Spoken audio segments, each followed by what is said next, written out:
प्यारे बच्चों, अस्सलाम अलैकुम। आज हमारा मौजू है हबा खातून। बच्चों, सबसे पहले मैं आपको इस सबक के ऊपर जो अल्फाज दिए हुए हैं इनका मानी समझाऊंगी। मकबूल, पसंदीदा, उदास, गमगीन।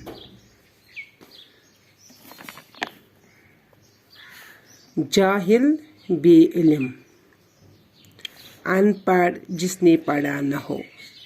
बुलंद पाया, बुलंद रुतबा।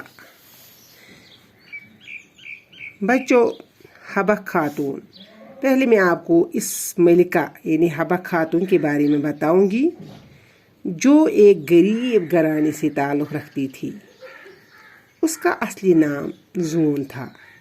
ये उस ज़माने की बात है जब लड़कियों के पढ़ने का रिवाज ही नहीं था। उस ज़माने में हबा खातून यानी जून ने अरबी और फारसी मौलवी साहब से सीखी। उसने कुरान शरीफ के अलावा और भी कई किताबें पढ़ ली। हबा खातून का असली नाम जून था। वो चंदहार पांपोर में पैदा हुई।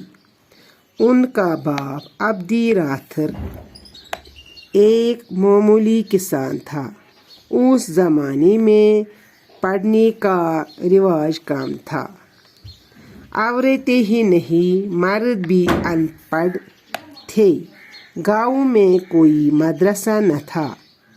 फिर भी अब्दी राथर ने अपनी बेटी को एक मौलवी साहब के पास पढ़ने के लिए भेज दिया।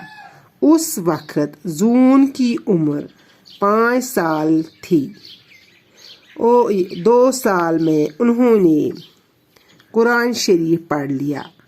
इसके बाद मस्जिद के इमाम से फारसी पढ़ी। उन्हें पढ़ने का बहुत शौक़ था। उन्होंने बहुत सारी किताबें पढ़ ली। उनकी आवाज़ बड़ी मीठी थी।